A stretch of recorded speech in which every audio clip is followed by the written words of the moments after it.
ನಮಸ್ತೆ. ನಾನು ನಿಮ್ಮ ಹರ್ಷ. ಇನ್ವೆಸ್ಟ್ಮೆಂಟ್ನೊಳಗೆ ಬೇರೆ ಬೇರೆ ಪ್ರಕಾರಗಳು. ಕೇವಲ ಒಂದು ವಿಷಯದೊಳಗೆ ಇನ್ವೆಸ್ಟ್ಮೆಂಟ್ ಮಾಡಿ ಲಾಭ ಮಾಡೋದು ಸೂಕ್ತ ಅಲ್ಲ.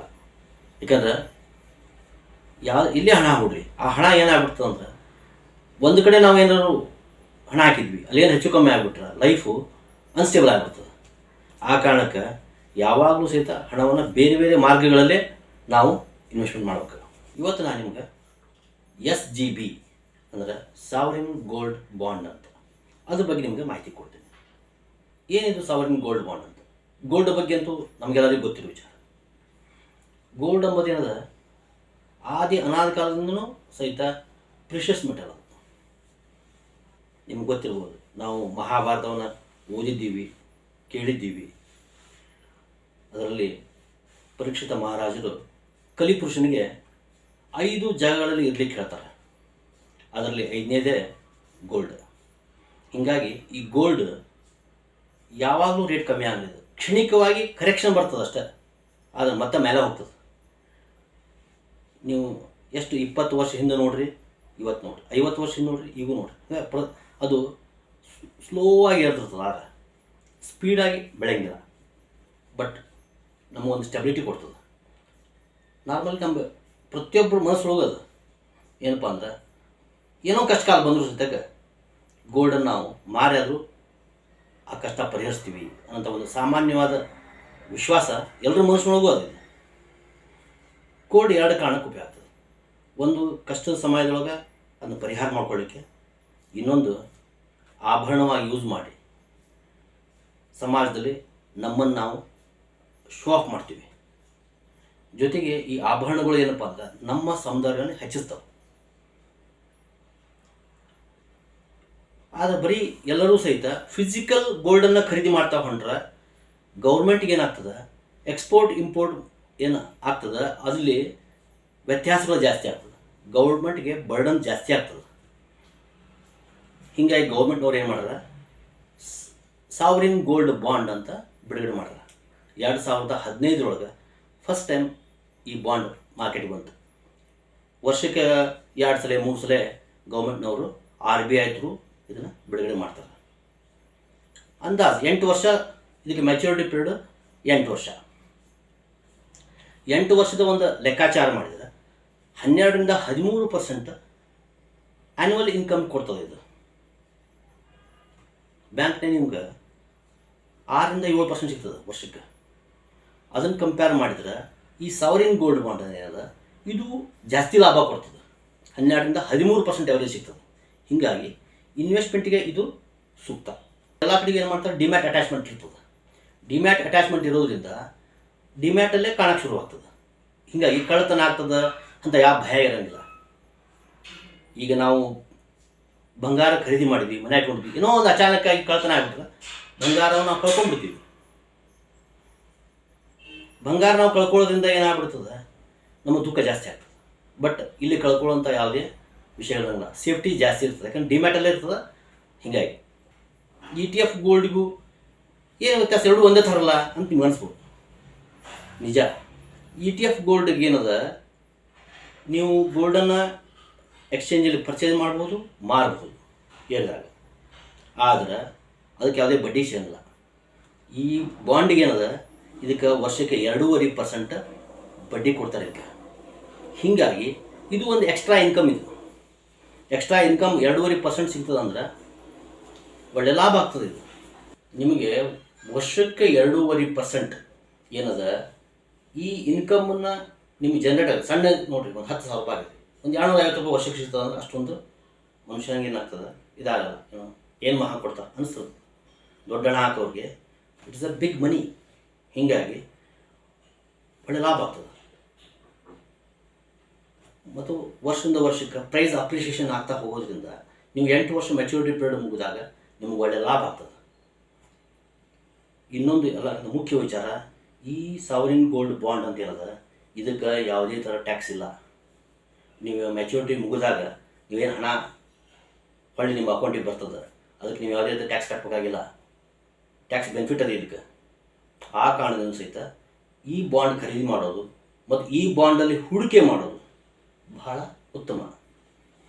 ನೋಡಿ, ನಾರ್ಮಲ್ ಒಂದು ಗೋಲ್ಡ್ ಖರೀದಿಗೂ ಈ ಗೋಲ್ಡ್ ಬಾಂಡ್ಗೆ ತುಂಬ ವ್ಯತ್ಯಾಸಗಳವ. ಈ ಬಾಂಡ್ ಖರೀದಿಯಿಂದ ಬೆನಿಫಿಟ್ಸ್ ಜಾಸ್ತಿ ಅವು.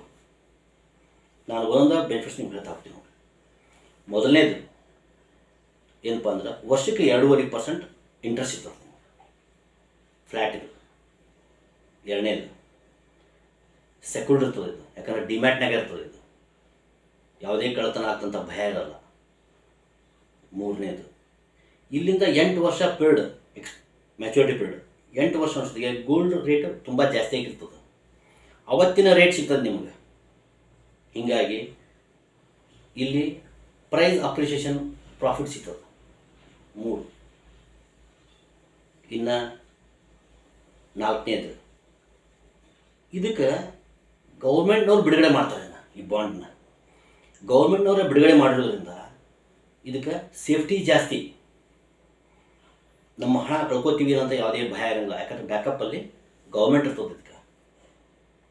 ಹಂಗೆ ನಾವು ಈ ಬ್ಯಾಂಕ್ನಾಗ ಇಟ್ಟಾಗ ಒಂದು ಧೈರ್ಯ ಇರ್ತದೆ. ಬ್ಯಾಂಕ್ನಾಗ ಇಟ್ಟಿರ್ತದೆ, ಈಗ ನ್ಯಾಷನಲ್ ಬ್ಯಾಂಕಲ್ಲಿ ನಾವು ದುಡ್ಡು ಇಟ್ಟಾಗ ಒಂದು ಧೈರ್ಯ ಇರ್ತದೆ, ಏನಪ್ಪ ಗೌರ್ಮೆಂಟ್ ಬ್ಯಾಂಕ್ ಇದು, ನಮ್ಮ ಹಣಕ್ಕೆ ಸೇಫ್ಟಿ ಇರ್ತದೆ ಅಂತ ಒಂದು ಕಾನ್ಫಿಡೆನ್ಸ್ ಇರ್ತದೆ.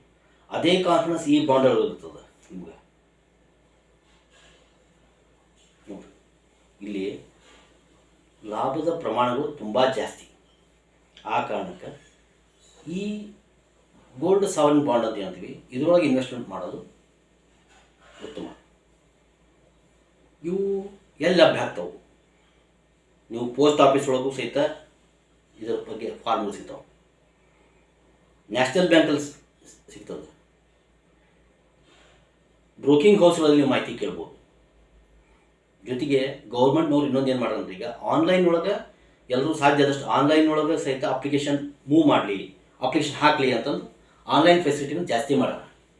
ಮತ್ತು ಇನ್ನೊಂದು ಏನಪ್ಪ ಅಂದ್ರೆ, ಆನ್ಲೈನ್ ಒಳಗೆ ನೀವೇನಾದ್ರು ಫಾರ್ಮ್ ಸಬ್ಮಿಟ್ ಮಾಡಿದರೆ ನಿಮ್ಗೆ 50 ರೂಪಾಯಿ ಡಿಸ್ಕೌಂಟ್ ಕೊಡ್ತಾರೆ ಮೇಜರ್. ಹೀಗಾಗಿ ನೀವು ಇದಕ್ಕೆ ಹಾಕಲಿಕ್ಕೆ ಬೇಕಾಷ್ಟು ಅವಕಾಶಗಳು. ಗೌರ್ಮೆಂಟ್ನವ್ರು ಯಾವಾಗ ಅಪ್ಲಿಕೇಶನ್ ಕರೀತಾರೆ ನೋಡ್ಕೊಂಡು ಅವಾಗ ನೀವು ಅಪ್ಲೈ ಮಾಡ್ಬೋದು. ಈ ಬಾಂಡ್ ಸೇಲ್ ಮಾಡುವಂಥ ಪ್ಲ್ಯಾಟ್ಫಾರ್ಮ್ಸ್ಗಳವ ಮೇನ್ಲಿ ಇಂಡಿಯಾದೊಳಗೆ. ಗೋಲ್ಡನ್ PI, ಇನ್ಕ್ರೆಡ್ ಮನಿ, ವಿಂಟ್ ವೆಲ್ತ್ ಕೇರ್, ಇನ್ನೂ ಅನೇಕ ಬೇಕಾದಷ್ಟು ಪ್ಲ್ಯಾಟ್ಫಾರ್ಮ್ಗಳು ಇದರೊಳಗೆ. ನೀವು ಎಲ್ಲಿಯಾದರೂ ಸಹಿತ ಕಾಂಟ್ಯಾಕ್ಟ್ ಮಾಡಿ ಅದ್ರ ಬಗ್ಗೆ ಡೀಟೇಲ್ಸ್ ತೊಗೋಬೋದು. ಡೀಟೇಲ್ಸ್ ತೊಗೊಂಡು ನೀವು ಆಮೇಲೆ ಅವ್ರು ಯಾವಾಗ ಅಪ್ಲಿಕೇಶನ್ ಕರೀತಾರೆ ಆ ಟೈಮಿಗೆ ನೀವು ಫಾರ್ಮ್ ಫಿಲಪ್ ಮಾಡಿದರೆ ನೀವು ಸಬ್ಮಿಟ್ ಮಾಡಿ ನಿಮ್ಮ ಪೋರ್ಟ್ಫೋಲಿಯೋದೊಳಗೆ ನೀವು ಈ ಬಾಂಡ್ಗಳನ್ನು ಹೊಂದ್ಬೋದು. ಇದರಿಂದ ಸಾಧ್ಯವಾದಷ್ಟು ಏನಪ್ಪ ಅಂದರೆ ಪೋರ್ಟ್ಫೋಲಿಯೋ ಡೈವರ್ಸಿಫೈಡ್ ಮಾಡಿದಂಗೂ ಆಗ್ತದೆ, ಜೊತೆಗೆ ಸೇಫ್ಟಿ ಇರ್ತದೆ. ಆ ಕಾರಣದಿಂದ ನನ್ನ ಲೆಕ್ಕ ಪ್ರಕಾರ ಈ ಬಾಂಡ್ಗಳಲ್ಲಿ ಇನ್ವೆಸ್ಟ್ ಮಾಡೋದು ಸೂಕ್ತ. ನಿಮಗೆ ಅನ್ನಿಸ್ಬೋದು, ಈ ನಾವು ಫಿಸಿಕಲ್ ಗೋಲ್ಡ ಖರೀದಿ ಮಾಡ್ತೀವಿ ಅದಕ್ಕೂ ಅದು ಚಲೋ ಅಲ್ಲ ಅಂತ ನಿಮ್ಗೆ ಅನಿಸ್ಬೋದು. ಎಸ್, ಅದು ಚಲೋನ, ಬಟ್ ಅದಕ್ಕೆ ನೋಡಿರಿ, ಒಂದು ಮೇಕಿಂಗ್ ಚಾರ್ಜ್ ಹಾಕ್ತಾರೆ ಶಾಪ್ನವರು, ಎರಡನೇದಾಗಿ GST ಬೀಳ್ತದೆ. ಹೊಳ್ಳಿ ನೀವು ಮಾರ್ಲಿಕ್ಕೆ ಹೋದಾಗ ಅವತ್ತು ಏನು ಮಾಡ್ತಾರೆ, ಅದು ವೇಸ್ಟೇಜ್ ಅಂತಂದು ತೆಗಿತಾರೆ. ಇಲ್ಲಿ ಏನಾಗ್ತದೆ, ನಿಮ್ಮ ಪ್ರಾಫಿಟ್ ಮಾರ್ಜಿನ್ ಎವರೇಜ್ ಲೆಕ್ಕ ತೆಗೆದ್ರೆ ಗೋಲ್ಡ್ ಪ್ರೈಸ್ ಅಪ್ರಿಷಿಯೇಷನ್ ಆದರೂ ಸಹಿತ ನೀವು ಟೋಟಲ್ ಲೆಕ್ಕಾಚಾರದ 6-7% ಮಧ್ಯೆ ಬರ್ತದೆ. ಅದು ಇದು 12-13% ಬರ್ತದೆ. ಹೀಗಾಗಿ ಅದಕ್ಕಿಂತ ಇದು ಕಂಪೇರ್ ಮಾಡಿದಾಗ ಬಾಂಡ್ಗಳು ಲಾಭಕ್ಕೆ ಹೆಚ್ಚು. ಹೀಗಾಗಿ ಇದು ಹೂಡಿಕೆಗೆ ಉತ್ತಮ, ಇದು ನನ್ನ ಅಭಿಪ್ರಾಯ. ಬಟ್ ಹಂಗೆ ಅಂದ್ಕೊಂಡು ಇನ್ವೆಸ್ಟ್ ಮಾಡೋಕ್ಕಿಂತ ಮುಂಚೆ ನಿಮಗೆ ಗೊತ್ತಿರೋ ಫೈನಾನ್ಷಿಯಲ್ ಎಕ್ಸ್ಪರ್ಟ್ ಹತ್ರ ಕೂತು ಡಿಸ್ಕಸ್ ಮಾಡಿ ಆಮೇಲೆ ಇನ್ವೆಸ್ಟ್ ಮಾಡಿ. ಒಂದು. ಎರಡನೇದಾಗಿ, ಯಾವಾಗಲೂ ಇನ್ವೆಸ್ಟ್ಮೆಂಟ್ ನೀವು ಎಷ್ಟು ಮಾಡ್ಕೊಂಡು ಪ್ಲ್ಯಾನ್ ಮಾಡಿರ್ತೀರಿ ಅದು ಬರೀ 10% ಮಾಡ್ಬೇಕು. ಎಕ್ಸಾಂಪಲ್, ನೀವು 1 ಲಕ್ಷ ರೂಪಾಯಿ ನೀವು ಇನ್ವೆಸ್ಟ್ ಮಾಡ್ಕೊಂಡು ನಿಮ್ಮ ತಲೆಯಲ್ಲಿದ್ದರೆ ಬಾಂಡ್ಗಳಲ್ಲಿ ನೀವು ಇನ್ವೆಸ್ಟ್ ಮಾಡೋದು 10,000 ರೂಪಾಯಿ. ಎವರೇಜ್ ಮಾತಾಡ್ತಾ ಇದ್ದೀನಿ, ಅಂದಾಜು 10% ನೀವು ಇನ್ವೆಸ್ಟ್ ಮಾಡಬೇಕು. ಯಾಕಂದ್ರೆ ಇಕ್ವಿಟಿ ಒಳಗೆ 10%, ಬಾಂಡ್ಗಳಲ್ಲಿ 10%, ಮ್ಯೂಚುವಲ್ ಫಂಡ್ಗಳಲ್ಲಿ 10%. ಹೀಗೆ ನೀವು ಪೋರ್ಟ್ಫೋಲಿಯೋನ ಬೇರೆ ಬೇರೆ ಆ್ಯಂಗಲಲ್ಲಿ ನೀವು ಡೈವರ್ಸಿಫೈಡ್ ಮಾಡ್ತಾ ಹೋಗ್ಬೇಕು. ಅವಾಗೇನಂತ ಪೋರ್ಟ್ಫೋಲಿಯೋ ಸ್ಟೇಬಲ್ ಇರ್ತದೆ. ಯಾವುದೋ ಒಂದರಲ್ಲಿ ನಿಮ್ಗೇನೋ ಹೆಚ್ಚು ಕಮ್ಮಿ ಆದರೂ ನಿಮಗೆ ನಿಮ್ಮ ಅಸಲಿಗೆ ಯಾವುದೇ ದುಃಖ ಆಗಂಗಿಲ್ಲ. ಆ ಕಾರಣಕ್ಕೆ ಅದ ಒಂದು ವ್ಯವಸ್ಥೆ ಒಳಗೆ ನೀವು ವಿಚಾರ ಮಾಡಿ ಇನ್ವೆಸ್ಟ್ ಮಾಡಿ. ನಾ ಹೇಳಿದ ಮಾಹಿತಿ ನಿಮ್ಗೆ ಇಷ್ಟ ಆಗಿದ್ರೆ ಲೈಕ್ ಮಾಡಿ, ಶೇರ್ ಮಾಡಿ. ಫಸ್ಟ್ ಟೈಮ್ ವಿಡಿಯೋ ನೋಡಿದ್ರೆ ಸಬ್ಸ್ಕ್ರೈಬ್ ಮಾಡಿ. ನಮಸ್ತೆ.